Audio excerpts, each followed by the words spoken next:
Welcome, students. In this lecture, we will learn about bar sag, which is simply the effect of gravity on a fixture during alignment. This sag directly affects the final accuracy of the alignment, and therefore, it must be measured and compensated before taking the indicator readings. If bar sag is not accounted for, it may lead us to believe that a machine train is aligned when it is actually misaligned, causing serious problems during machinery operation. Measuring bar sag. To measure bar sag, a very practical and accurate procedure is followed. First, we assemble the bracket on a shaft or a lathe, similar to the actual setup. Now, place the dial indicator on the top, 12 o'clock position, and zero the dial. Next, rotate the entire assembly 180 degrees and take a reading at the bottom, 6 o'clock position. This reading is the amount of sag for that particular setup.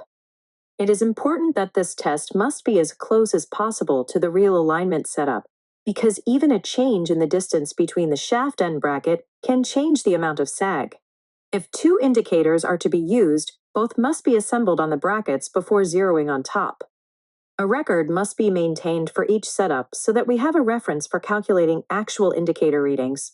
If the amount of sag is more than 0.001 inch, it must be subtracted from the vertical readings to avoid alignment errors.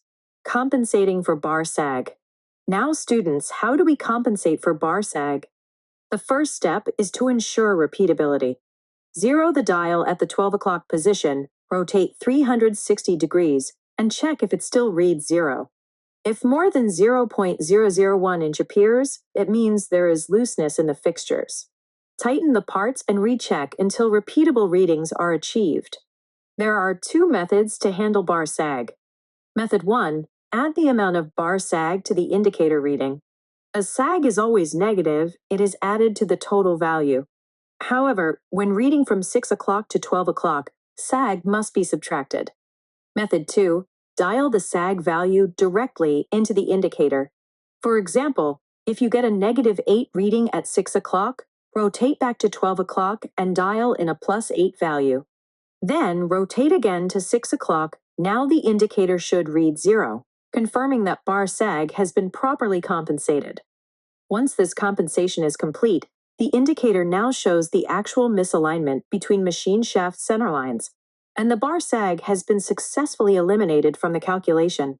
Pre-alignment process. Before we start any alignment activity, we must follow the pre-alignment process.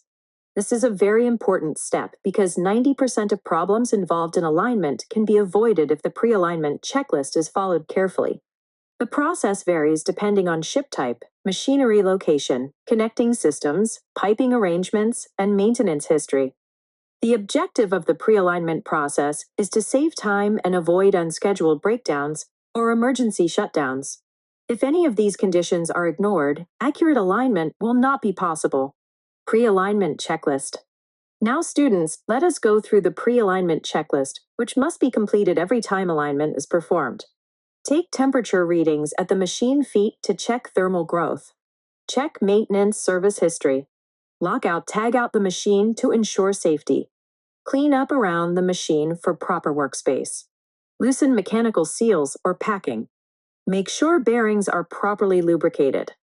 Rotate shafts slowly and listen for binding or roughness. Check for defective bearings. Inspect coupling conditions such as looseness, fit on shaft, eccentricity, worn parts, correct lubricant, and set screw tightness. Check shaft concentricity and allowable movement limits. Inspect machine base and foundation for cracks and corrosion. Replace carbon steel shims with stainless steel pre-cut shims. Start with smallest shim under each foot. Check axial position of the machine.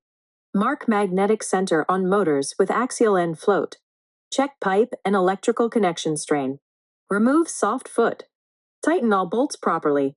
Select alignment method to be used. Assemble fixtures and check their accuracy. Finally, take machine dimensions. This checklist ensures that the machine is ready for precision alignment. Alignment methods. Alignment is not a new concept, but it is often misunderstood by people performing it. Therefore, let us study the most commonly used alignment methods.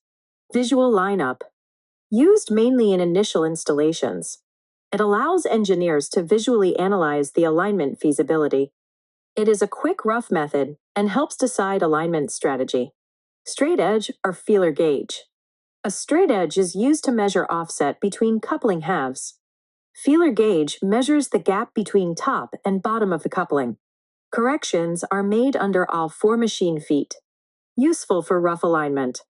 Angular corrections must be calculated and projected to the machine's feet. Rim and face method.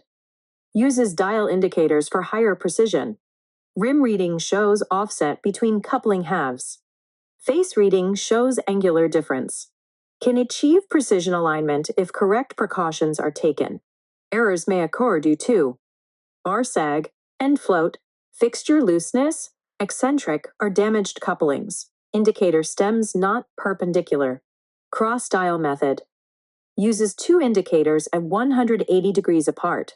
Measures parallel and angular misalignment simultaneously. Couplings remain attached during readings.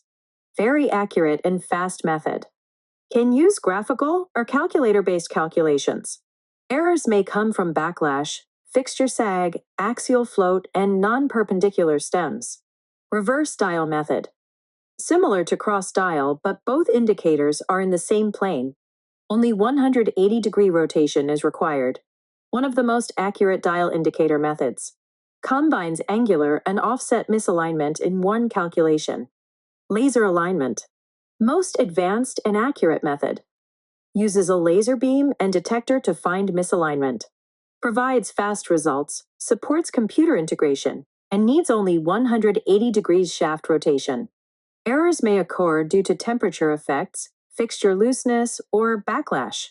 With this understanding of bar sag, pre-alignment process, pre-alignment checklist, and alignment methods, we have established the foundation required for precise machinery alignment.